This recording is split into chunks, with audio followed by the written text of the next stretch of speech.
Wassalatu wassalamu ala asyrafil mursalin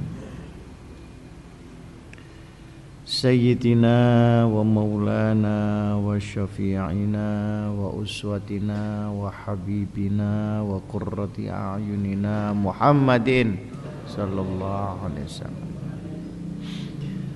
wa ala alihi wa sahbihi ila yaumil qiyam.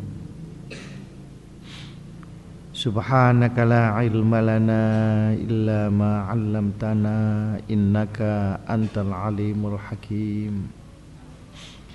Rabbana atina min ladunka rahmah wa hayyi' lana min amrina rasyada. Amma ba'd. Mari kita mulai dengan Al-Fatihah.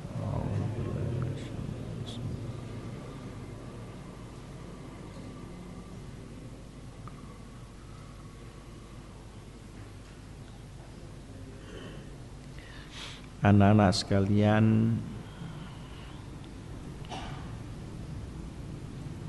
kita masih memperbincangkan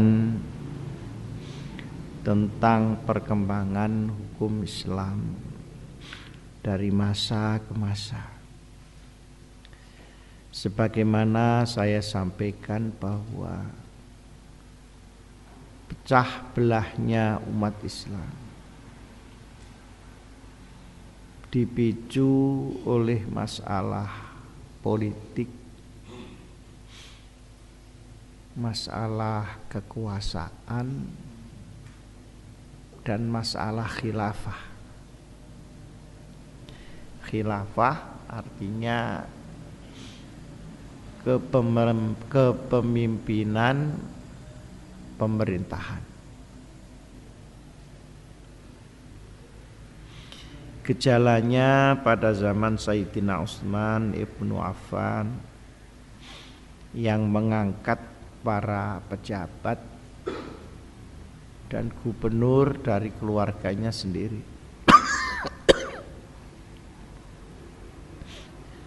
menimbulkan kelompok oposisi, dan Sayyidina Utsman wafat terbunuh. Ganti Sayyidina Ali sampai dengan tahun 40 Hijrah. Sayyidina Ali dituduh juga oleh kelompok Sayyidina Utsman sebagai pemberontak. Akhirnya terjadilah saling serang antara kaum muslimin. Puncak pertikaian itu ada di satu kota kecil namanya Siffin.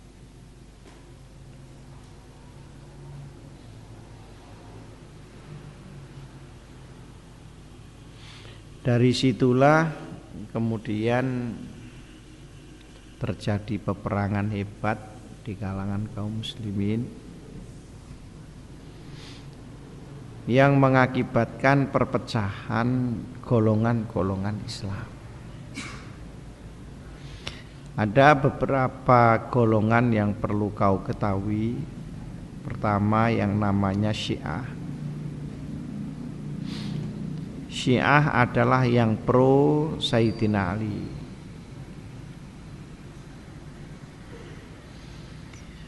Mendasarkan keyakinan agama pertama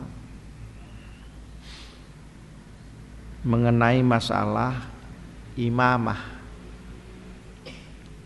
kepemimpinan, tidak boleh keluar dari keturunan Sayyidina Ali. Syiah. Yang kedua, fanatisme. Ini ciri-ciri Syiah.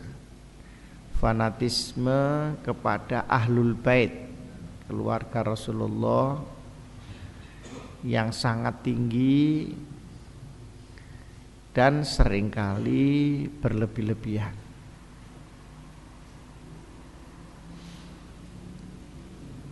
Yang ketiga, mereka mengutuk khalifah-khalifah selain Sayyidina Ali. Utsman, Umar dan Abu Bakar itu terkutuk karena menyerobot dalam tanda petik khilafah Ali bin Abi Thalib. Jadi Syiah ini adalah suatu aliran di dalam Islam yang dibangun di atas kebencian dan ketaassuban.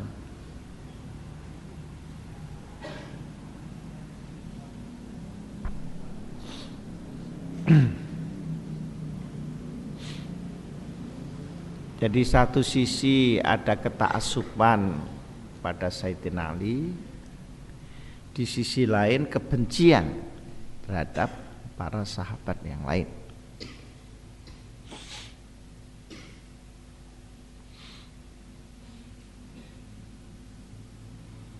Syiah ini berkembang sampai sekarang dengan pusat kekuatan dan kekuasaan Syiah itu ada di Iran sekarang, Persia.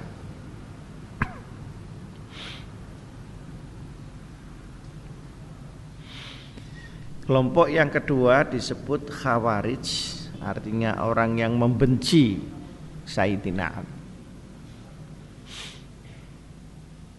Khawarij itu artinya keluar, eksodus, khoroja.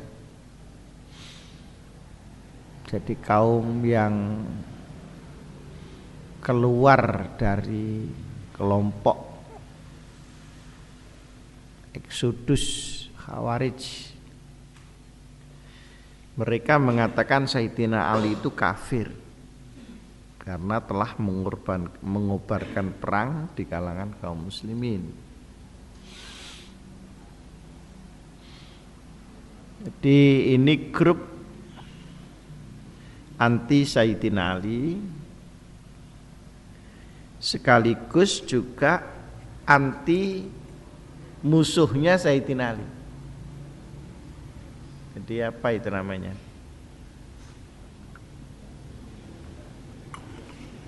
Dia juga mengutuk Sayyidina Ali, dia juga mengutuk musuhnya Sayyidina Ali. Yang misalnya yang musuh terbesar itu Muawiyah bin Abi Sufyan, yang setelah Khulafaur Rasyidin nanti membangun sebuah kerajaan namanya Umayyah, tidak berada di Madinah tapi berada di Syria, Syam.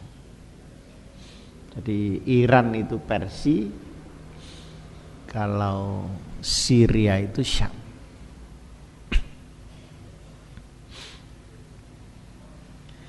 Selain dirinya adalah kafir, ini ciri-ciri dari Khawarij.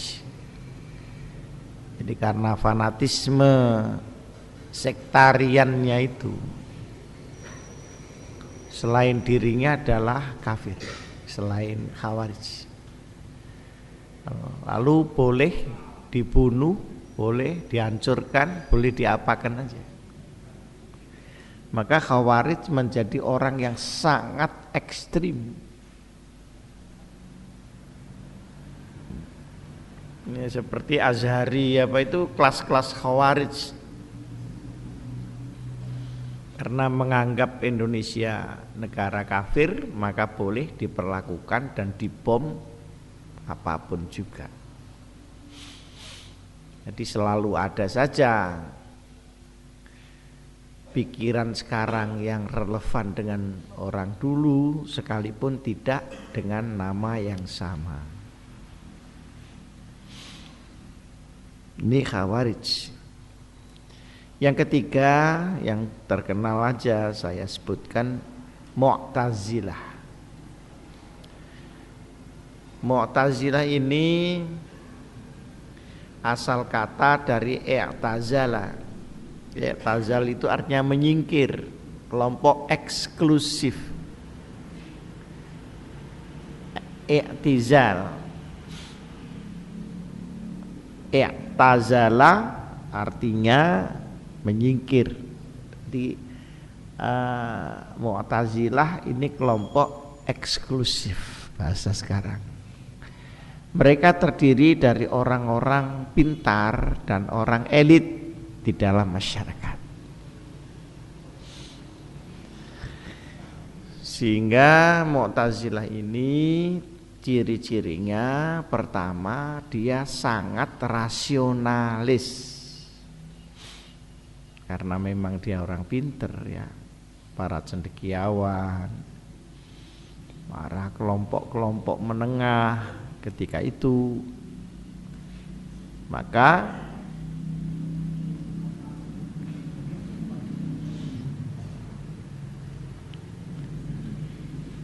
dia sangat rasionalis. Artinya meletakkan akal logika di atas Al-Quran dan hadis Rasulullah Sallallahu Alaihi Wasallam. Jadi kalau hadis itu cocok dengan rasionya ya dipakai. Tapi kalau tidak ya dimenangkan rasionya. Dengan mengambil pegangan ad-dinu aqlun la dina liman la aqlalah. Agama itu adalah akal, maka tiada agama tanpa akal. Tapi ditafsirkan bahwa akal lebih tinggi dari akal. Nah sekarang pun juga ada kan yang seperti itu. Quran yang disuruh ngubah lah, yang direkonstruksi, itu gaya-gaya Mu'tazilah. Dulu pun juga sudah ada. Cuma dulu enggak pakai istilah rekonstruksi gitu. Enggak pakai istilah liberal. Tapi i'tizal. Hanya nuansa pemikiran hampir sama. Orang yang memuja rasio. Nah, ada juga namanya Jabariyah. Jabariyah ini orang yang apatis, orang yang pesimistis, orang yang pasif. Jadi ya ndak usah kerja kalau Tuhan menghendaki toh kaya sendiri. Ini gaya-gaya Jabariyah. Saya kira di sini juga ada begitu. Setelah nopo Pak repot-repot nek pancen pangeran paring mungkin lak sugih dhewe. Akhirnya gak sigodo sugih dhewe sida melarat dhewe. Itu Jabariyah. Jadi akseptif, orang yang pasif nerimo tanpa keseimbangan usaha.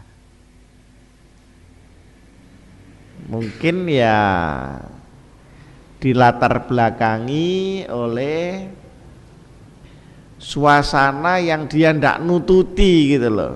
Dia itu orang Jabariyah biasanya orang Badawi. Badawi ku desa. Mulane ojo jenakno anake Badawi. Desa kopros itu Badawi. Desit Badawi. Umumnya mereka orang Badawi yang tidak bisa mikirkan keadaan kacau balau seperti itu, akhirnya putus asa, pasrah. Jadi pasrahnya itu bukan pasrah tawakal, tapi pasrah putus asa. Ini kelompok Jabariyah. Jabar artinya pemaksaan. Jadi Jabariyah itu orang yang merasa terpaksa begitu. Sekarang pun juga ada mungkin orang desa gak iso mikir indonya kok ruwet, partai kok geger terus, Gus Dur kok anti APP, ya gak iso mikir itu. Akhirnya wis sembuh, apa jari Gusti? Embuhnya ini namanya Jabar. Niki jurusan embuh itu Jabar. Jadi begitu. Nah, ada juga kelompok namanya Murji'ah. Rojak itu pengharapan. Orang yang optimistis ya. Tapi ya tidak imbang dengan ikhtiarnya. Jadi GR aja dia itu. GR aja. Orang-orang yang mempunyai harapan kepada Allah tetapi tidak diimbangi dengan ikhtiar. Hampir mirip itu Murji'ah dengan Jabariyah. Nah, masing-masing sekte itu aliran ya, ada aliran. Masing-masing aliran ini pecah-pecah lagi. Syiah pecah-pecah, Jabariyah, Mu'tazilah juga. Kadarnya itu tidak sama. Ada yang kadar tinggi, kadar cukup, kadar rendah. Ini saya ambil contoh Syiah yang besar. Syiah ini yang kadar tinggi namanya Syiah yang ghulat. Ghain, lam, alif, za. Ghulaz itu artinya keterlaluan. Yaghlu, al-ghulu. Ghulu itu artinya keterlaluan.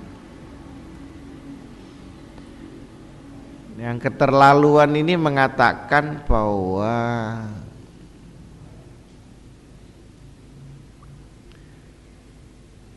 Jibril itu keliru dulu mengirimkan wahyunya. Mestinya tidak kepada Muhammad, tapi kepada Sayyidina Ali. Gimana Jibril bisa keliru? Karena fanatiknya kepada Sayyidina Ali. Ini tentu sudah kebablasan. Udah tidak dalam konteks Islam. Yang cukupan itu mereka yang kultus Sayyidina Ali sekaligus mengutuk Sayyidina yang lain dari Sayyidina Ali. Yang kadar rendah Syiah itu mereka yang fanatik Sayyidina Ali menganggap bahwa Sayyidina Ali punya keunggulan saja dengan yang lain. Jadi bukan pengutukan terhadap Sayyidina Utsman atau Abu Bakar. Orang Syiah sekarang yang berjalan pada umumnya pada kelompok kedua dan ketiga. Kelompok yang pertama ini sudah jarang. Kelompok yang kedua, kelompok yang ketiga. Nah, sehingga Islam ketika itu terpecah berdasarkan orientasi kepemimpinan dan orientasi keadaan. Nih, tolong catat ini. Perpecahan itu disebabkan dipicu karena umat Islam orientasinya kepada orang, pada kekuasaan.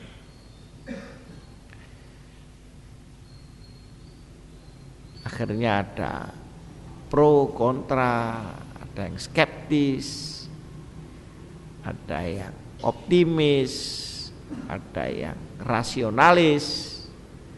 Itu spektrum resonansi dari perpecahan kekuasaan dan konteks keadaan yang carut marut ketika itu.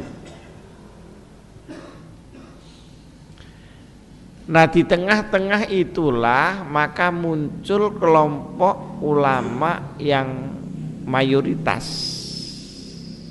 as-sawadul a'zam, mayoritas, yang ingin mengembalikan Islam kepada ajaran, bukan kepada orang, kepada ajaran. Jadi kalau itu Sayyidina Ali konflik itu, ya itu fenomena sejarah sajalah.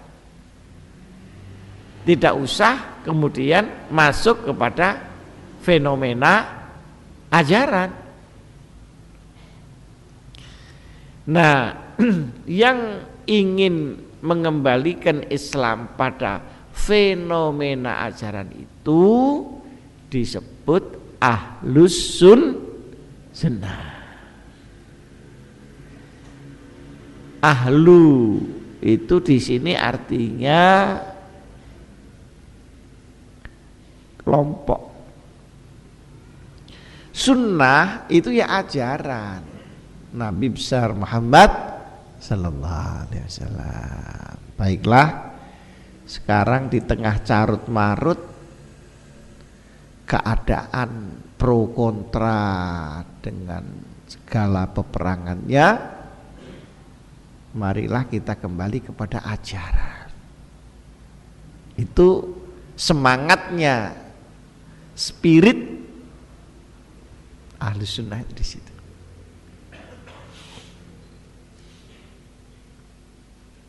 Lalu belakangan ditambah wal jamaah. Sebetulnya itu tambahan. Jadi ahlus sunnah itu adalah kelompok yang memenangkan ajaran. Itulah maksudnya. Bukan memenangkan orang.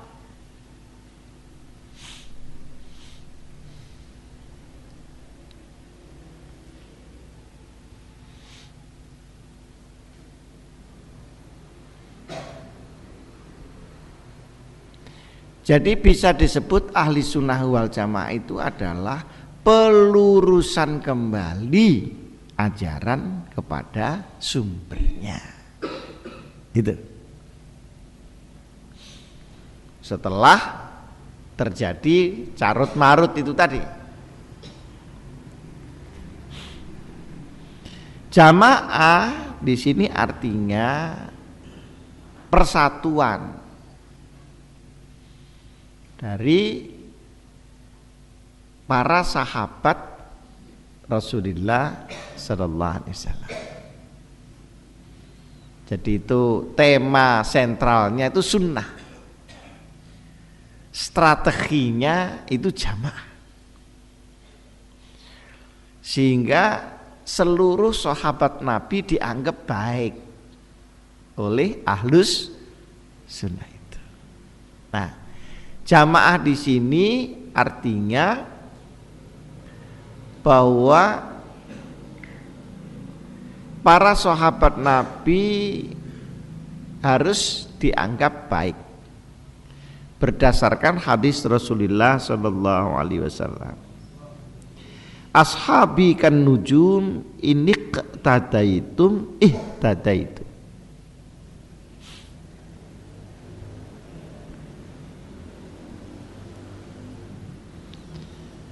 Sahabat-sahabatku, sabda Rasulullah, ibarat bintang-bintang di langit. Apabila engkau mengikutinya, engkau akan mendapatkan hidayah. Artinya petunjuk Allah Subhanahu wa ta'ala.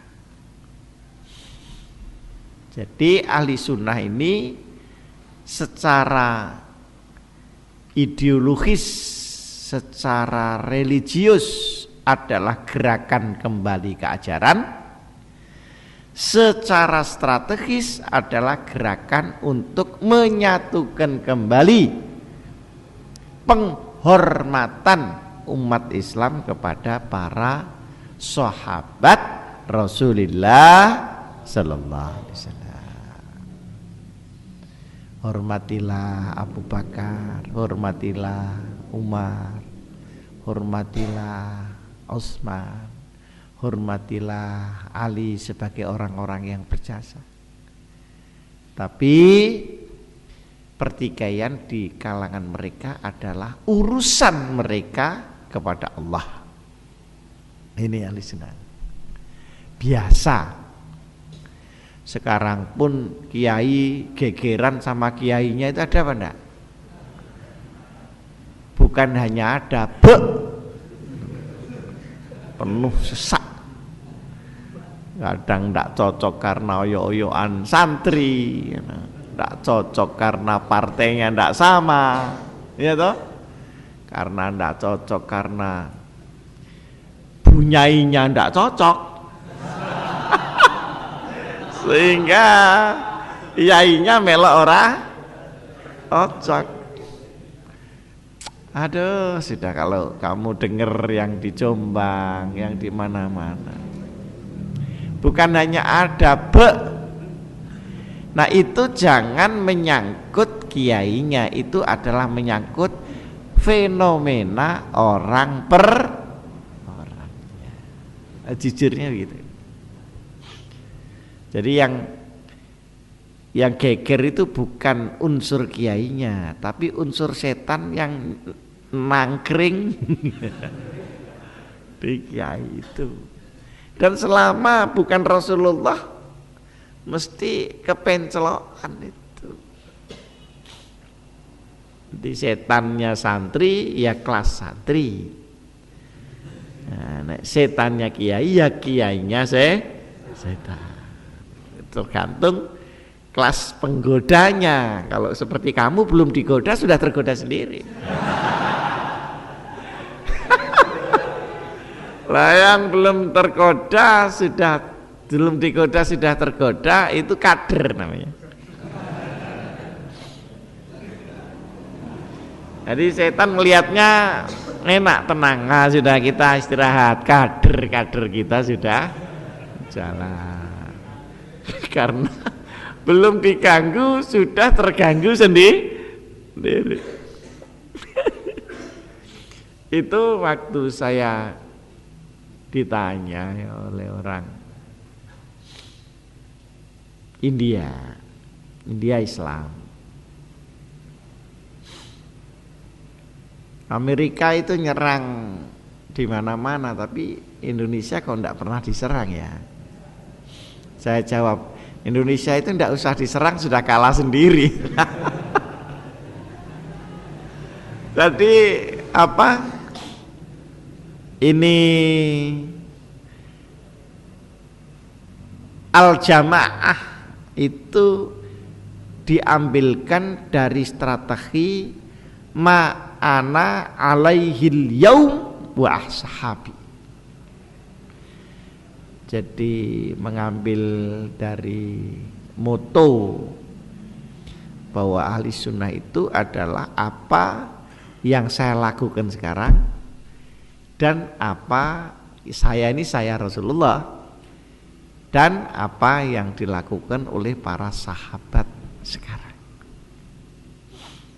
Nah, kondisi itu adalah kondisi kemurnian syariat Islam.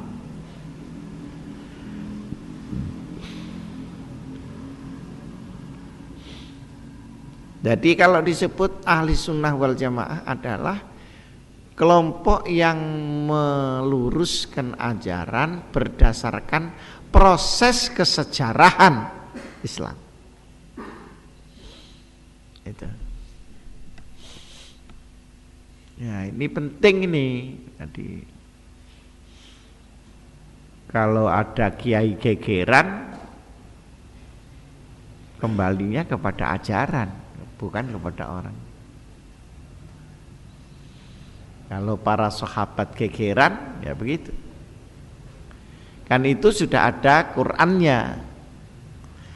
Fa in tanaza'tum fi syai'in farudduhu ilallah wa rasul. Kalau kamu bertikai, itu kembalikan kepada Allah dan Rasulnya, jangan kepada yang bertikai itu dalam pro kontra.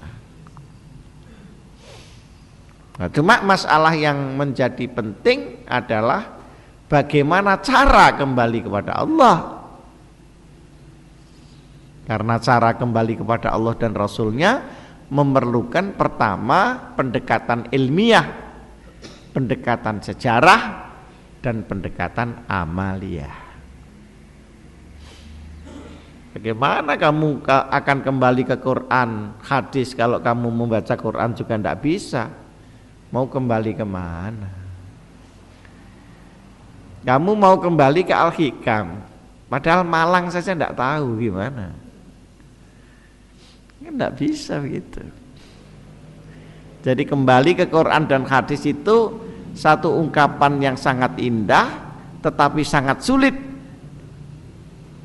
dilakukan karena memerlukan pendekatan keilmuan di dalam perjernihan pengertian syariat Rasulullah Sallallahu Alaihi Wasallam.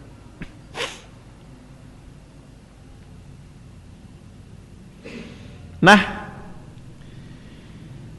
suasana ini berkembang sekitar mulai wafatnya Sayyidina Ali tahun 40 Hijrah sampai kurang lebih 40 tahunan. Islam terombang-ambing ya dengan pertikaian itu. Sedangkan ketika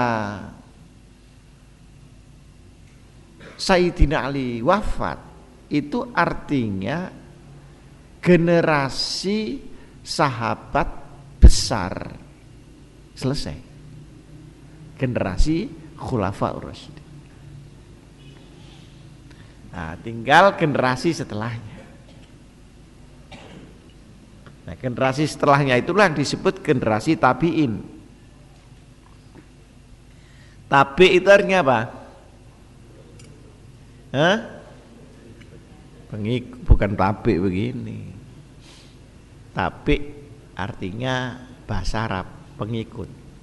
Jadi artinya generasi penerus Khulafaur Rasyidin. Karena sudah tidak sambung dengan Rasulullah, maka mau tidak mau di dalam menjalankan Islam mulai harus ada ijtihad.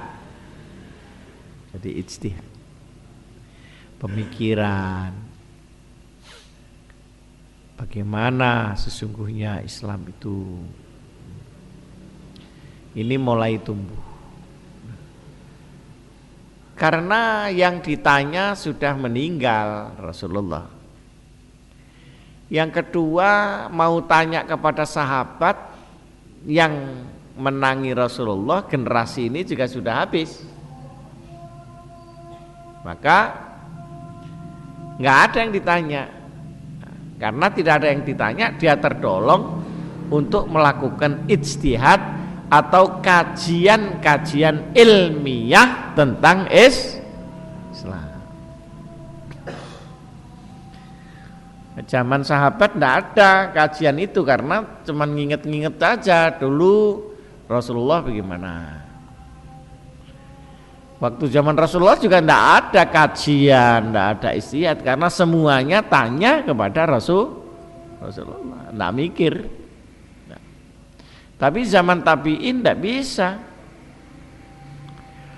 Nah, tentu pertama kali yang dibutuhkan itu hukum, tata cara ibadah, tata cara kemasyarakatan. Ini yang diperlukan dulu oleh umat Islam.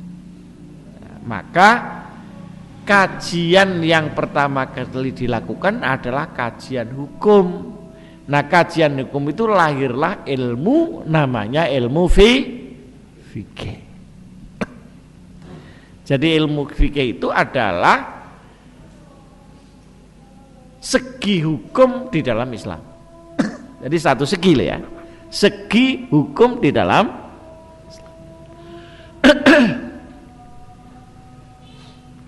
Persis 40 tahun setelah wafatnya Sayyidina Ali karramallahu wajhah,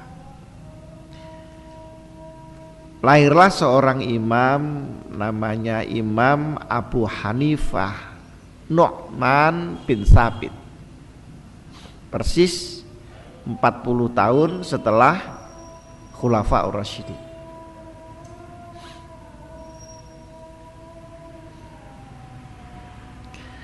Beliau ini lahir di Baghdad. Ketika itu zaman keemasan Islam, zaman Abbasiyah, di mana seluruh dunia Islam dikendalikan dari Baghdad ketika itu. Kota 1001 malam, istilahnya alfu lailah walailah. Sekarang 1001 teror dan horor di sana itu. Baghdad. Baghdad daerah yang jauh dari Madinah, daerah jauh dari Mekah. Oleh karenanya maka pasti ijtihad pemikiran yang dilakukan oleh Imam Abu Hanifah, pakar fikih di sini, tentu sangat rasional. Karena dia jauh dari sumber areal hadis. Hadis itu sumbernya di kota mana? Madinah. Karena hidupnya Rasulullah sampai dengan pemerintahan Islam di Madinah. Kalau dari Baghdad itu mesti tidak banyak hadis yang masuk. Tidak seperti di Madinah. Maka disebutlah Abu Hanifah ini menggunakan hukum rasional. Bahasa Arabnya ahlur ra'yi. Ra'yun itu apa? Rasio. Jadi Imam Hanafi itu pendapat-pendapatnya rasional, tetapi masih dalam konteks ahlus sunnati wal jamaah. Beda dengan Syiah, beda. Ini yang saya ceritakan adalah proses perkembangan hukum yang digerakkan oleh kelompok ahlus sunnati wal jamaah. Satu contoh begini, Imam Hanafi itu kalau mengqashar sholat tidak berdasarkan jarak jauhnya perjalanan. Padahal hadisnya mengatakan berdasarkan jarak.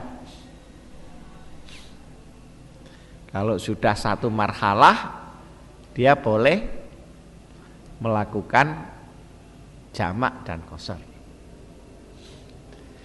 Dihitung oleh Imam Malik, dihitung oleh Imam Syafi'i, satu marhalah itu antar desa. Tapi ketika itu, desa ketika itu kan jaraknya jauh sekali, 100 kilo gitu baru ada desa lagi zaman itu kok. Maka dihitung kurang-kurang kira-kira 90-an kilo boleh jamaah. Ini ulama-ulama ahli Mekah dan ahli Madinah berdasarkan teks hadis. Tapi Imam Hanafi enggak, itu kan jarak, itu kan proformanya, substansinya adalah kesulitan, bukan jarak. masyakkah. Maka kalau kesulitannya berat ya boleh jamak, tapi kalau sekalipun jauh kesulitannya sedikit ya tidak boleh jamak. Lah cuma repotnya itu kalau dipakai sekarang, anak-anak itu ukuran kesulitan itu apa?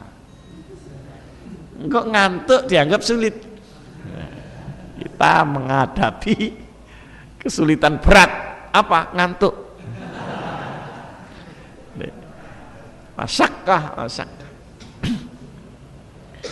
Nah, ini satu contoh. Jadi karena ahlur ra'yi, maka ini lalu rasional. Hebat Imam Hanafi itu pendapat-pendapatnya. Kalau kamu baca sekarang kitab-kitabnya sangat rasional. Ya maklum beliau hidup di negeri metropolitan. Ketika itu Baghdad kan sudah metropolitan. Zamannya Abu Nawas, namanya Al-Fulailah Walailah.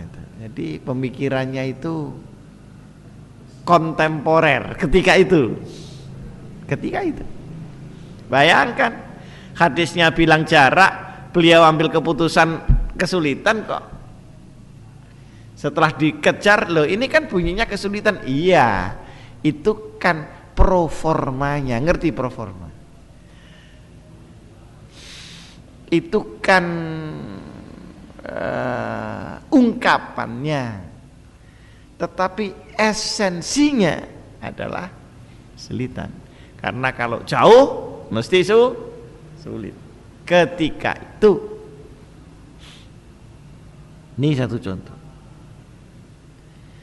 Nah, Imam Hanafi radhiyallahu anhu ini aslinya orang Persia, bukan orang Arab. Kemudian masuk di Baghdad.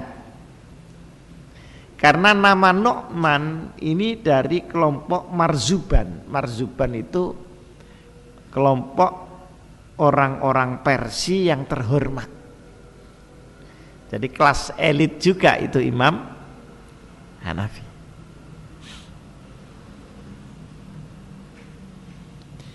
Demikianlah maka akhirnya Imam Hanafi menjadi seorang mujtahid. Mujtahid artinya orang yang punya kapasitas dan punya kompetensi untuk menguraikan Quran dan hadis menjadi keputusan hukum jurisprudensi. Ini halal, ini haram, itu kan tidak di Quran, itu kan ada di fikih.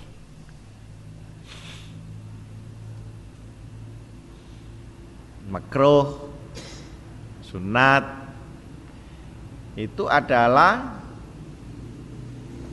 sebuah apa istilahnya, patron kalau bahasa sekarang.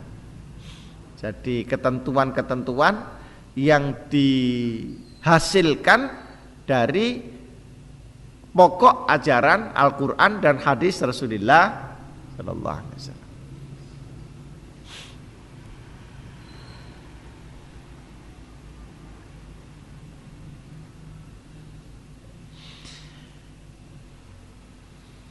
Nah, beliau ini lahir tahun 80 Hijrah, selesai tahun 150 Hijrah. Bayangkan itu. Berapa umurnya? Lahir tahun 80 Hijrah, wafat 150 Hijrah. Umurnya berapa? Persis Imam Hanafi wafat tahun 150 itu juga lahirlah kemudian Imam Abu Abdillah Muhammad bin Idris Asy-Syafi'i radhiyallahu anhu. Jadi ini patah tumbuh hilang berganti. Jadi tahun yang sama Imam Hanafi wafat, Imam Syafi'i lahir. Imam Syafi'i itu umurnya cuma 54. tapi menjadi imam yang terkenal karena wafatnya tahun 204 Hijrah. Lahirnya 150. Menjadi imam yang terkenal. Dia dilahirkan seorang ulama, seorang sufi namanya Idris. Kiai Idris itu terkenal orang yang tidak mau makan makanan yang haram. Di dalam sebuah kisah, ini kisah ya, namanya kisah ya, mungkin iya mungkin tidak.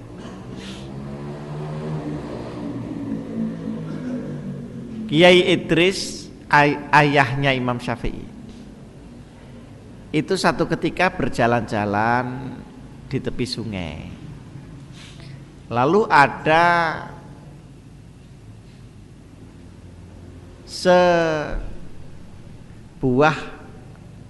satu buah jambu, Pak jambu kalau bahasa kita, yang kintir itu, diambil dimakan. Setelah dimakan dia menjadi pikiran, ini jambunya siapa? Kan ini tidak halal kalau tidak minta izin. Bayangkan ini Idris dulu bukan Idris sekarang. Idris sekarang itu sakwite dioyok. Ana pelem-pelem poh ning pondok entek kabeh itu. Oleh Idris tahun 2006. Ini Idris. Akhirnya di sana ketemu pohonnya. Setelah diurut itu ketemu pohonnya. Ini cerita ringan aja biar enggak berat-berat. Pohonnya, lalu dicari si empunya siapa.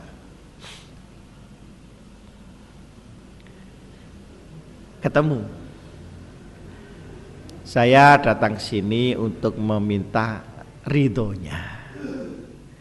Karena saya telah memakan buah jambu Bapak yang hanyut di sungai. Tidak tahu bagaimana orang yang punya kebun ini punya pikiran lain kepada si Mbak Idris ini tadi.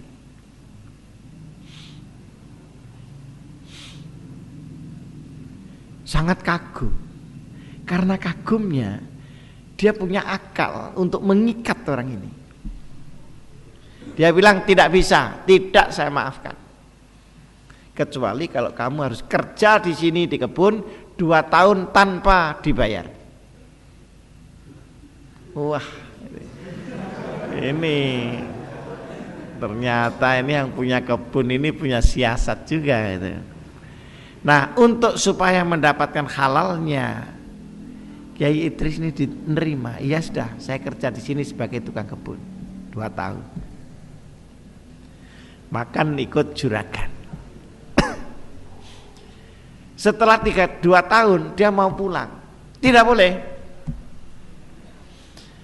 Kamu baru boleh kalau mau saya kawinkan kepada seorang perempuan yang dia itu buta, tuli, dan lumpuh. Kalau tidak saya kasih ridho. Jadi tambah gila ini orang ini. Berpikirlah kemudian Kiai Idris, daripada pikirannya Kiai Idris itu, daripada di dalam diri saya ada yang haram, kan lebih baik saya kawin. Toh kalau tidak cocok bisa kawin lagi.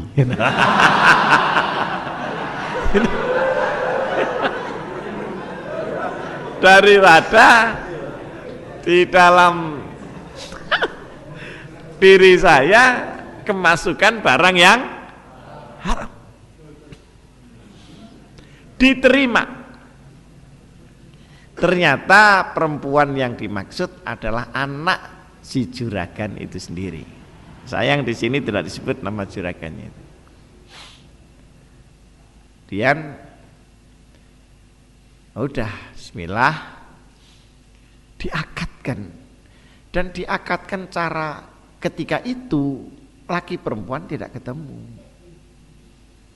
Ketika itu baru setelah akad ketemu. Nah itu bedanya dengan sekarang. Sekarang belum akad itu nyosor air-air.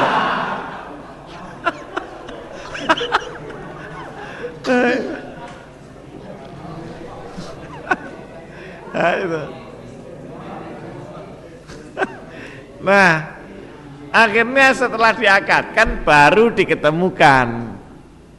Nah, setelah diketemukan itu, masya Allah langsung sujud syukur yang namanya Kiai Idris itu. Ternyata perempuannya itu sangat cantik. Lalu dijelaskan oleh si juragan kebun tadi. Kenapa saya menahan kamu? Karena saya ingin lebih dekat dengan kamu. Kenapa anak saya tadi saya sebut tuli? Karena dia tidak pernah mendengar sesuatu yang maksiat. Saya sebut matanya buta, dia tidak pernah melihat laki-laki lain.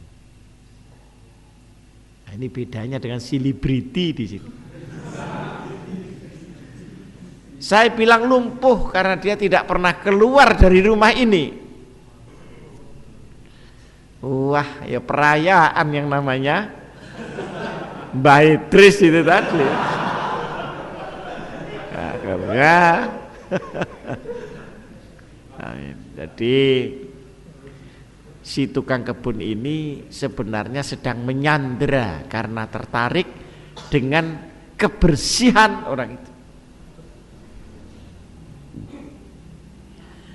Dari perkawinan dua orang ini berangkat menuju ke Palestina. Cuma disebutkan di situ tempat sungainya itu di Gaza, di jalur Gaza. Sekarang yang dikuasai Israel. Berangkatlah ke Palestina, kemudian lahirlah Imam Syafi'i bin Muhammad Idris. Jadi anaknya Mbah Idris itu lahirlah Syafi'i. Jadi memang sangat erat hubungannya anak soleh dengan kebersihan harta ayahnya.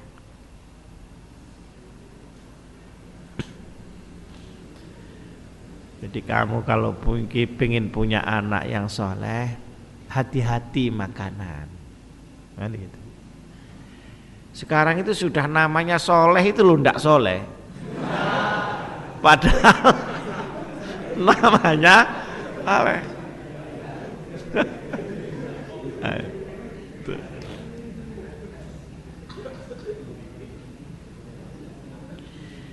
Setelah umur 2 tahun meninggal ini Kiai Idris ini. Dibawalah oleh ibunya berangkat ke Mekah. Umur 2 tahun belajar Quran di Mekah waktu bisa bicara, dan umur 7 tahun sudah hafal Quran ini. Anaknya Kiai Idris yang namanya Abu Abdillah Muhammad bin Idris Asy-Syafi'i. Jadi Syafi'i itu nama marga, bukan nama Imam Syafi'inya. Imam Syafi'inya namanya Abu Abdillah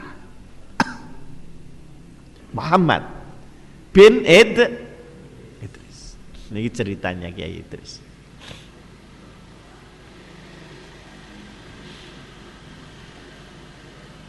Di tengah-tengah tadi kan Imam Hanafi wafat pada tahun yang sama dengan Imam Syafi'i lahir. Tapi sebelum Imam Syafi'i lahir, ini di Madinah, gitu ya. Di Madinah ada lahir juga seorang tokoh fikih namanya Imam Malik. Itu pada tahun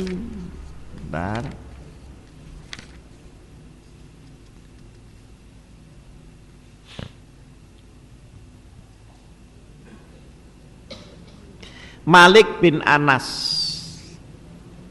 Malik bin Anas bin Malik bin Abi Amir bin Malik lagi bin Amrul bin Khurmen bin Huzail. Jadi Malik bin Anas bin Malik lagi gitu. Itu biasa orang Arab itu kekurangan nama. Jadi bolak-balik yo Hasan Husain bin Hasan bin Husain. Ada yang namanya Muhammad bin Ahmad bin Muhammad Al-Hammad. Akhirnya dipanggil Mat Tumpuk. Sekarang, loh ini bener ini. Siapa yang rumahnya Mojokerto? Ada, itu ada. Kiai Mat sopo? Kiai Mat Tumpuk.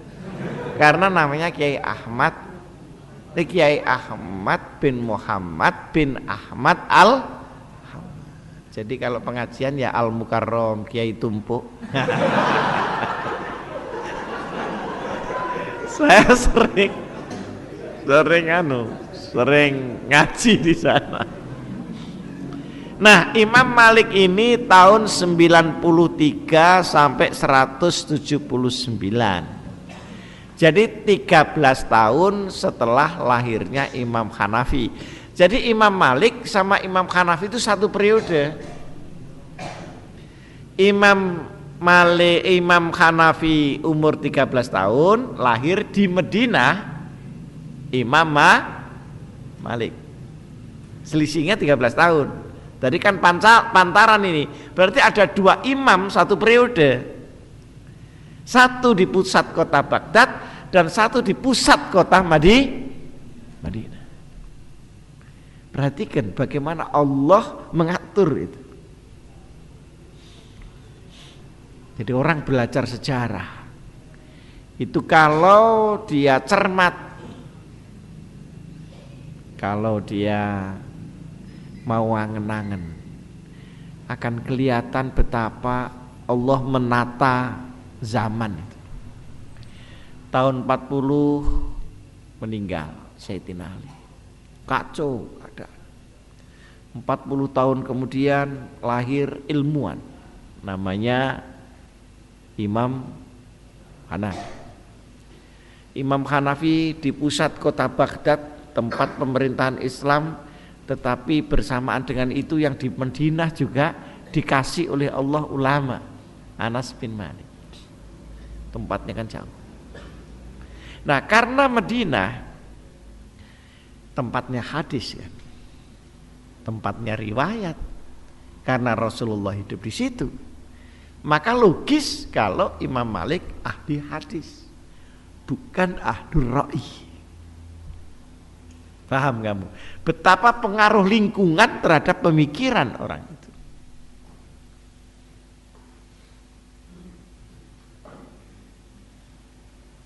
Kalau Imam Malik pendapatnya sedikit aja, ikut hadis saja, karena hadis pelecehan dek kuno akeh wis ndek Madinah.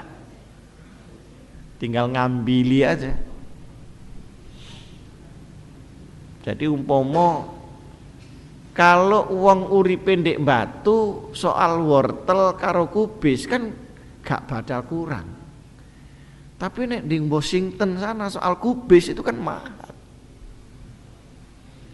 Bayangkan di Baghdad mau cari hadis susah.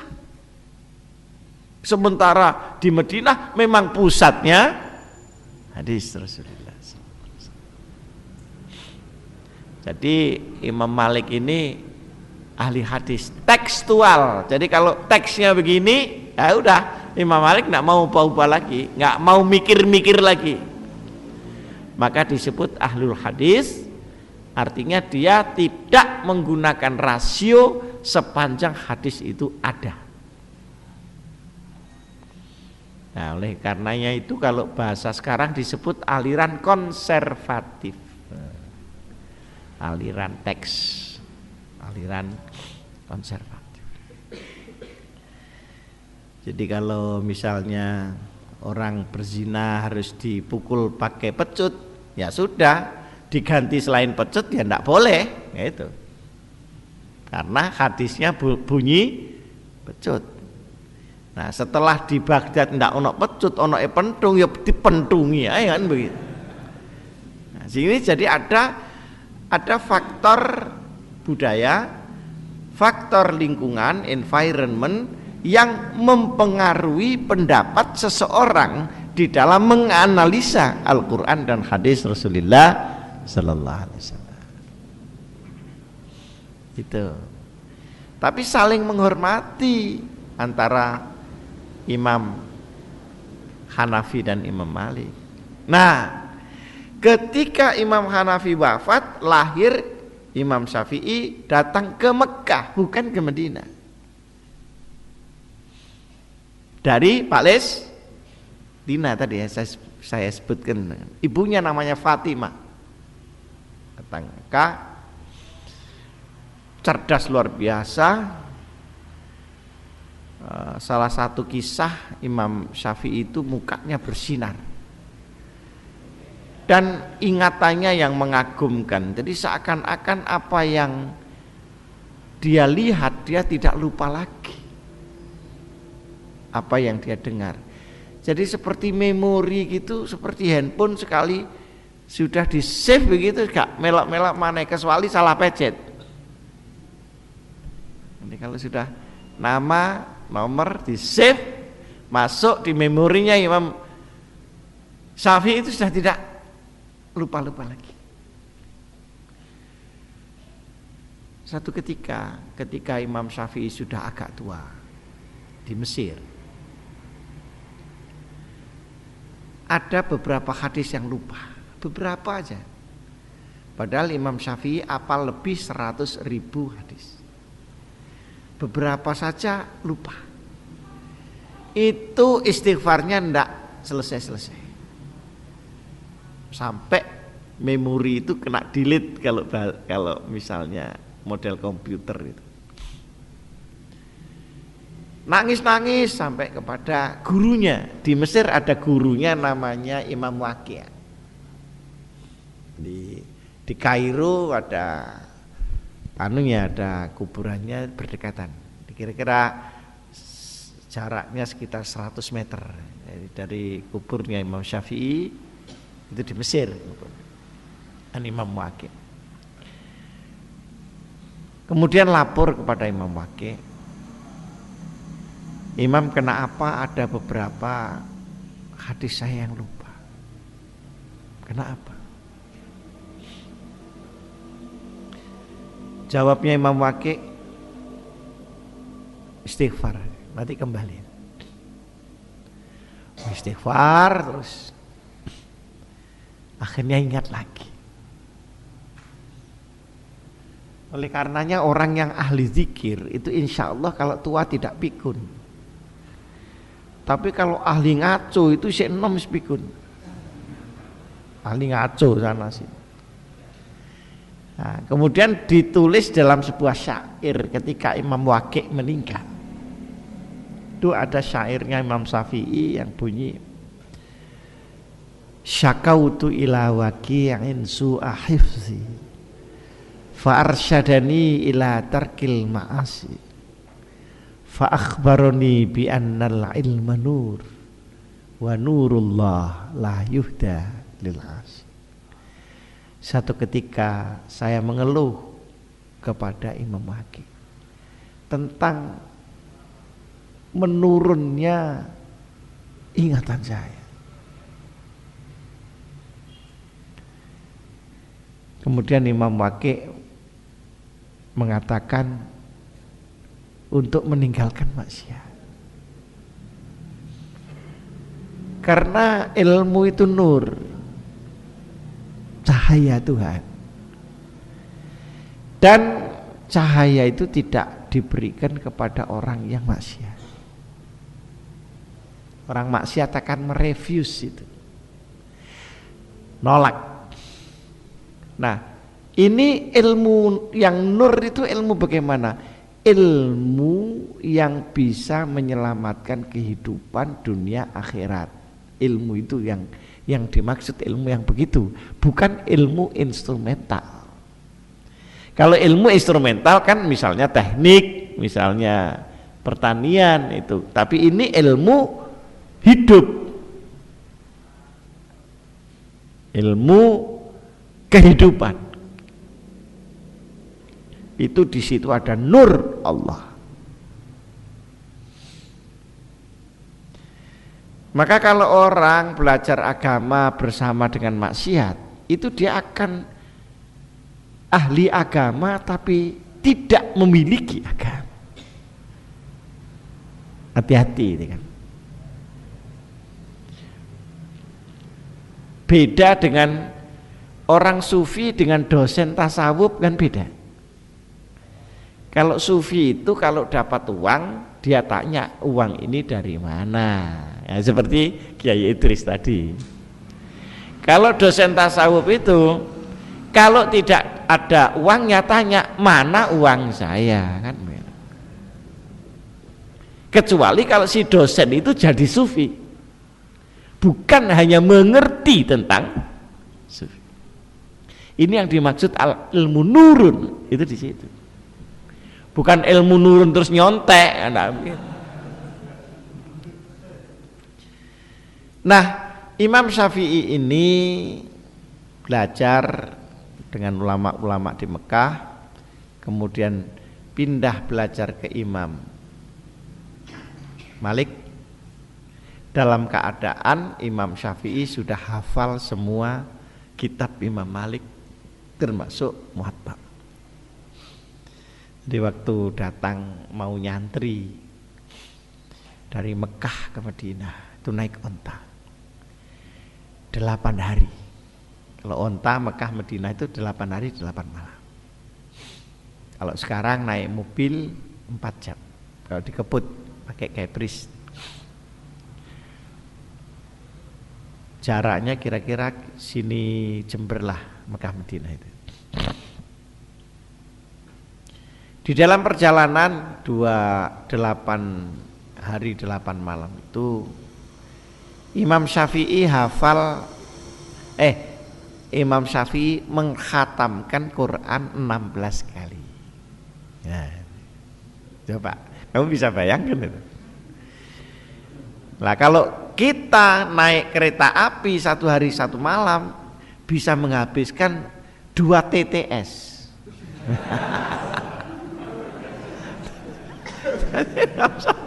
TTS yang ini karena dia nuna. Nah, ini kamu bisa membandingkan. Begitu masuk di ruangan Imam Anas bin Malik, Imam Anas tanya, kamu mau apa? Saya mau nyantri, Kiai.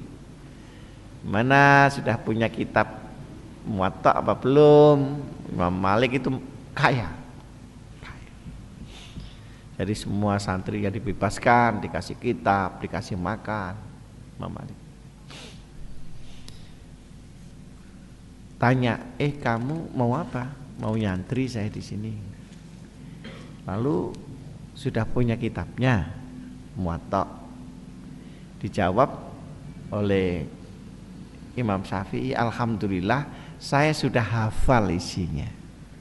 Bayangkan itu, umurnya 19 tahun ketika pergi ke Madinah dan merupakan murid paling disayang sama Imam Malik, tapi pendapatnya tidak ada yang sama dengan Imam Malik. Lebih dari 3.600 masalah yang Imam Syafi'i sama Imam Malik itu tidak sama. Tapi si guru sangat menyayangi santrinya dan santri sangat menghormati gurunya. Sehingga kesimpulannya apa? Penghormatan kepada guru itu tidak menghalangi berbeda pendapat sepanjang saling menghormati. Nih, setelah itu berangkatlah Imam Syafi'i ke Baghdad, mau ngaji sama Imam Hanafi, tapi sudah nggak menangi. Imam Hanafi kan sudah meninggal. Wong Imam Hanafi meninggal itu persis lahirnya Imam Syafi'i. kepada santri-santrinya, Ibnu Yusuf dan sebagainya. Jadi bisa diduga bahwa pendapat Imam Syafi'i itu gabungan antara ahlul ra'yi dan ahlul hadis. Paham ya? Jadi gabungan dari pendapat yang rasionalitas dengan pendapat yang tekstual pada zaman Imam Malik. Maka pendapat-pendapatnya cukupan, sedengan. Oleh karenanya laku keras ini Imam Syafi'i di mana-mana pendapatnya. Nah, dan keliling-keliling kan dia, keliling-keliling dari Mekah ke Madinah, Madinah ke Baghdad, berdapat pindah ke Mesir, sehingga bisa melihat konteks keadaan, kemudian membentuk pemikiran, membentuk ijtihad dan membentuk keputusan. Maka ada qaulun qadim dan ada qaulun jadid. Ada pendapat Imam Syafi'i yang lama ketika di Madinah dan ketika di Baghdad, ada pendapat yang lama itu diubah sendiri ketika ada di Mesir. Ini kamu bedanya fikih sama Quran di situ. Jadi kalau Qurannya tidak pernah berubah, tapi pemikiran orang terhadap Quran itu selalu berubah.